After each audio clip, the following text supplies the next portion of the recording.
मैं जब भी अपने ससुर जी के कमरे में जाती थी तो वे मुझे देखकर रोने लगते थे।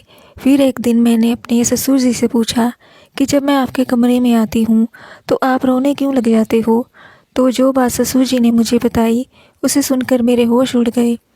उन्होंने मेरे साथ मेरा नाम कामना है और मैं बहुत सुंदर हूँ और खूबसूरत हूँ। मैं एक शादीशुदा लड़की हूँ।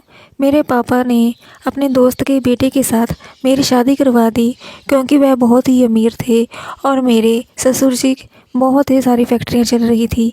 मेरे ससुराल में मेरे पति और मेरा ससुर और मेरी ननद थी जो कि दिल्ली में रहती थी। वह भी बहुत अमीर थी। अब आप इस बात से अंदाज़ा लगा सकते हैं कि मैं कितनी अमीर फैमिली से हूँ और मैं शुरू से ही बहुत ही खर्चीली लड़की हूँ। मुझे मेरे ससुराल में किसी भी चीज़ की कमी नहीं है। लेकिन मैं आपको एक बात बताना भूल गई कि मेरी सास नहीं है। वे आज से 5 साल पहले ही गुजर गई थी। तब तो मैं ससुराल में नहीं थी। दोस्तों, मेरी उम्र अभी 23 साल है और अभी तक मेरे कोई बच्चा नहीं है क्योंकि मेरी शादी को अभी ज़्यादा दिन नहीं हुए थे। लगभग 2 साल पूरे होने वाले थे और मेरे पति अभी भी कुछ नहीं करता। फ़िलहाल अपने पापा के पैसों पर जी रहा है, यानी ऐश कर रहा है। लेकिन दोस्तों, ये ज़िंदगी है। इस ज़िंदगी में कभी कुछ ऐसा हो जाता है जिसकी हम उम्मीद भी नहीं करते और वही मेरे साथ हुआ। एक दिन अचानक मेरे ससुर जी की तबीयत ख़राब हो गई और उसको अपने बिजनेस जाने की अपनी फैक्ट्री को छोड़कर घर रहना पड़ा और फैक्ट्री को संभालने के लिए मेरे पति को जाना पड़ा। दोस्तों, ये कहानी अभी 4 दिन पहले की है जो मैं आज आपको बताने वाली हूँ क्योंकि मेरा फ़र्ज़ है आपको बताना, क्योंकि मैं आप लोगों की कहानी सुनती हूँ। तो आप इस कहानी को ज़रूर सुने कि किस तरीके से मुझे मेरे ससुर जी ने वह सब आपको आज बताने वाली हूँ। दोस्तों, मैं रसोई में खाना बना रही थी और मेरा पति अपने कमरे में बैठकर टीवी चला रहे थे। अचानक मेरे पति को पास मेरे ससुर जी का फ़ोन आया और उन्होंने कहा कि बेटे, आज बहुत ही तबीयत ख़राब है। लगता है मुझे बुखार चढ़ने वाला है, इसलिए तुम जल्दी फैक्ट्री में आ जाओ। मेरे पति ने कहा कि क्या हुआ है। पता नहीं बेटा, आज बहुत सर दर्द कर रहा है। अब ये बातें मैं अपने पति की रसोई में खड़े हुए सुन रही थी क्योंकि पति बहुत ही सीरियस होकर बात कर रहे थे। मैंने सोचा ऐसा क्या हो गया है। मेरे पति ने फ़ोन रख दिया और तुरंत कपड़े पहन लिए।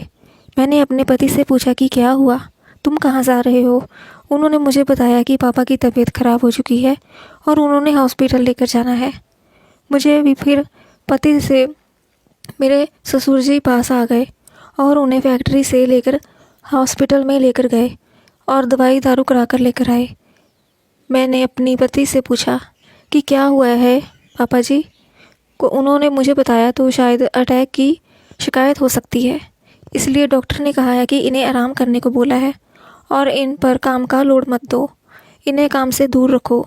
अब यह बात सुनकर मैं थोड़ी घबरा गई।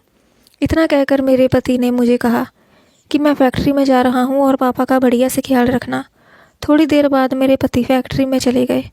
अब घर पर मैं और मेरे ससुर जी, मेरा पति अब आधी रात को भी नहीं आते थे क्योंकि फैक्ट्री में एक आदमी का रुकना पड़ता था, क्योंकि जो काम करने वाले होते थे वह सभी रात को चले जाते थे। तो दोस्तों, शाम के 7 बज चुके थे। मैंने अपने ससुर जी के लिए और मेरे लिए खाना बनाया और खाना तैयार करके मैं ससुर जी के कमरे में लेकर चली गई। दोस्तों, उस टाइम मेरे ससुर जी गहरी नींद में सोए हुए थे।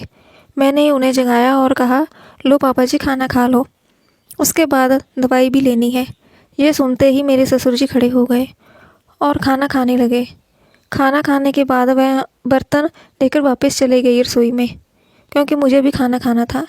मैंने अपनी थाली में खाना रखा और खाना खाने बैठ गई। खाना खाकर लगभग 1 घंटे के बाद मैं अपने ससुर जी के कमरे में दूध और पानी लेकर गई क्योंकि ससुर जी को दवाई लेनी थी।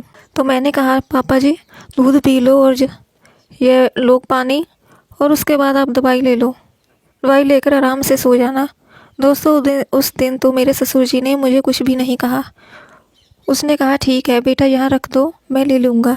मैंने कहा, मेरे सामने लो। फिर उन्होंने मेरे सामने दवाई ली और लेकर सो गए और मैं अपने कमरे में जाकर सो गई। दोस्तों, उस दिन के बाद ऐसे ही निकल गया। दोपहर में मेरे पति आए और थोड़ी देर रुके और फिर वापस चले गए।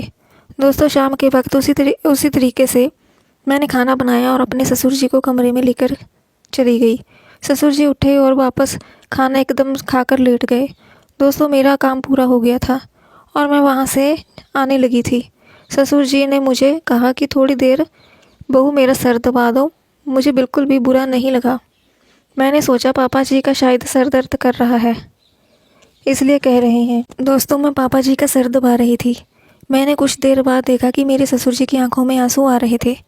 मैंने पापा जी से पूछा, पापा जी क्या हुआ है, आप रो क्यों रहे हो? पापा जी ने कहा कुछ नहीं बेटा, बस ऐसे ही। मैंने पूछा आप बताओ पापा जी, अगर तुम्हें किसी बात की परेशानी हो तो मैं उनको फ़ोन करके बुला लेती हूँ। पापा जी बोले बेटा नहीं, कोई ज़रूरत नहीं है, मैं ठीक हूँ। बस ऐसे ही आज तुम्हारी सास की याद आ गई। तुम्हें तो पता ही है उसके जाने के बाद मैं कितना अकेलापन महसूस करता हूँ, और तब भी उसकी यादें आती है तो मुझे आंखों में आंसू आ जाते हैं। मैंने पापा से कहा, पापा गए हुए लोग वापस कभी नहीं आते हैं। बहू अब मैं क्या करूं? ज़िंदगी में बहुत ज़्यादा परेशान हूं। तुम्हारी सासू के जाने के बाद मैं पूरी तरीके से टूट चुका हूं। अब मुझे उसकी याद आती है। अब मैं अपने ससुर जी की बातों से कुछ अलग ही फील कर रही थी। मुझे लगा शायद पापा कुछ मुझे कहना चाहते हैं। फिर मैंने ससुर जी से खड़े हो गए और ज़ोर ज़ोर से रोने लगे। मैंने कहा, पापा जी क्या हो गया है तुमको? क्या और कर रहे हो? तुम क्लेश मत करो, तुम ज़्यादा बीमार हो जाओगे। डॉक्टर ने कहा है अगर तुम ज़्यादा चिंता करोगे तो ये बीमार और भी बढ़ जाएगी। दोस्तों काफ़ी देर समझाने के बाद मेरे ससुर जी चुप हो गए और सो गए। दूसरे दिन भी दोस्तों यही हाल था और मैं अपने ससुर जी के कमरे में गई। मेरे ससुर जी वापस उसी तरीके से रोने लगे। मैंने सोचा कि आप क्या किया जाए जो कि ससुर जी इस चिंता से बाहर निकले। मैंने पूछा, पापा जी आप रोज़ मेरे साथ ऐसा करके क्यों रोते हैं? मुझे भी परेशानी होती है, बताओ मैं आपके लिए क्या कर सकती हूँ? उन्होंने मुझसे कहा कि कुछ नहीं बेटा, बस जो मैं चाहता हूँ। मैंने पूछा कि आप क्या चाहते हो? मेरे पापा ने कहा कि बेटा मुझे बहुत दिन हो गए हैं, मैं वहाँ पर नहीं गया। अगर आप बुरा नहीं मानोगे तो मेरी कुछ मदद कर दो। मैंने कहा पापा कैसी मदद, मुझे खुलकर बता दो पापा। पापा बोले मुझे चाहिए। मैंने पापा से कहा, पापा यह कैसे संभव हो सकता है? तुम्हारे बेटे को पता चल गया तो शायद वो मेरे से भी नाराज़ हो जाएंगे। उन्होंने मुझे समझाते हुए कहा, नहीं बेटा कुछ भी पता नहीं चलेगा। वह तो फैक्ट्री में है और वह वहाँ पर क्या लेने के लिए आएगा, और दरवाज़ा भी बंद है। मैंने कहा ठीक है पापा, आपकी जैसी मर्ज़ी। तो दोस्तों उसके बाद ससुर जी भी कभी नहीं रहा है। तो दोस्तों यह ऐसी आज की कहानी कैसी लगी हमें कमेंट्स में ज़रूर बताना। अगर आपको पसंद आती है तो हमारे चैनल को सब्सक्राइब ज़रूर कर लेना, ताकि आने वाले वीडियोस का नोटिफिकेशन आपको सबसे पहले मिल सके। ये कहानी काल्पनिक है, इसका वास्तव जीवन से कोई भी संबंध नहीं है। अगर ये कहानी किसी के साथ भी मेल खाती है तो मात्र एक संयोग कहा जाएगा। Thank you for watching.